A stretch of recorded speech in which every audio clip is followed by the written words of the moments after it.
നമസ്കാരം, പ്രവാസി മലയാളിയിലേക്ക് സ്വാഗതം. ലോകം മുഴുവനും വൻ പ്രചാരണങ്ങൾ നടത്തിയും ചൈനയ്ക്കും പാകിസ്ഥാനും മുന്നറിയിപ്പ് നൽകിയും പ്രഖ്യാപിച്ച ഹൗഡി മോദി പരിപാടി ഇപ്പോൾ തൃശങ്കുവിലാണെന്നുള്ള വാർത്തയാണ് പുറത്തുവരുന്നത്. ഹൂസ്റ്റണിൽ നടക്കാൻ പോകുന്ന മോഡി ഹൗഡി പരിപാടിയെ ആശങ്കത്തിലാക്കിയിരിക്കുകയാണ് അവിടുത്തെ കനത്ത മഴയും കാറ്റും. വില്ലനായി മഴ എത്തിയപ്പോൾ 2 മരണവും അവിടെ റിപ്പോർട്ട് ചെയ്യപ്പെട്ടിരിക്കുകയാണ്. ഇതോടെ സംഘാടകരുടെ നെഞ്ചിൽ ഇടുത്തി വീണ അവസ്ഥയാണ്. മാത്രമല്ല, ടെക്സാസിൽ വിവിധ സ്ഥലങ്ങളിൽ അധികൃതർ അടിയന്തരാവസ്ഥ പോലും പ്രഖ്യാപിച്ചിരിക്കുന്ന ഒരു സാഹചര്യമാണ് ഇപ്പോൾ ഉള്ളത്. ടെക്സാസിലെ 13 കൗണ്ടികളിലാണ് അടിയന്തരാവസ്ഥ പ്രഖ്യാപിച്ചിരിക്കുന്നത്. ന്യൂനമർദ്ദത്തെ തുടർന്നുണ്ടായ അതിശക്തമായ മഴ വ്യാഴാഴ്ചയാണ് ആരംഭിച്ചത്. നിരവധി സ്ഥലങ്ങൾ പ്രളയത്തിന്റെ പിടിയിലായി കഴിഞ്ഞു. വൈദ്യുത വിതരണം നിലച്ചിരിക്കുകയാണ്. രക്ഷാപ്രവർത്തനം തുടരുന്നു എന്നുള്ള റിപ്പോർട്ടുകൾ പുറത്തുവരുന്നു. വളരെ പ്രശ്നഭരിതമായ ഒരു സാഹചര്യമാണ് ഇപ്പോൾ അവിടെയുള്ളത്. അതേസമയം ഹൗഡി മോദി പരിപാടിക്കുള്ള വേദി നിർമ്മാണവും മറ്റനുബന്ധ സംവിധാനങ്ങളും പുരോഗമിച്ചുകൊണ്ടിരിക്കുകയാണ്.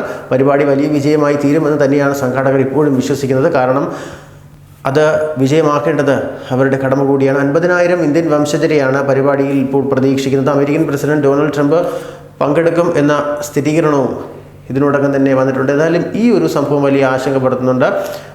ട്രംപിന് പുറമെ ഗവർണർമാർ, US കോൺഗ്രസ് അംഗങ്ങൾ, മേയർമാർ തുടങ്ങി ഉന്നത അമേരിക്കൻ അധികൃതരും ഈ ഒരു പരിപാടിയിൽ പങ്കെടുക്കുന്നുണ്ട് എന്നുള്ള കൃത്യമായ വിവരം പുറത്തു വരുമ്പോൾ മഴ വിനയാകുമോ എന്നുള്ളൊരു ആശങ്കയാണ്.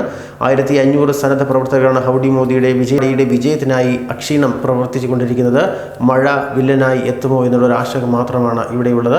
അമേരിക്കൻ പ്രസിഡന്റ് ഡൊണാൾഡ് ട്രംപിനൊപ്പം ചേർന്ന രാജ്യത്തെ ഇന്ത്യൻ വംശജരെ അഭിസംബോധന ചെയ്യാനാണ് ഹൗഡി മോദിയിലൂടെ നരേന്ദ്രമോദി തീരുമാനിച്ചിരിക്കുന്നത് തന്നെ.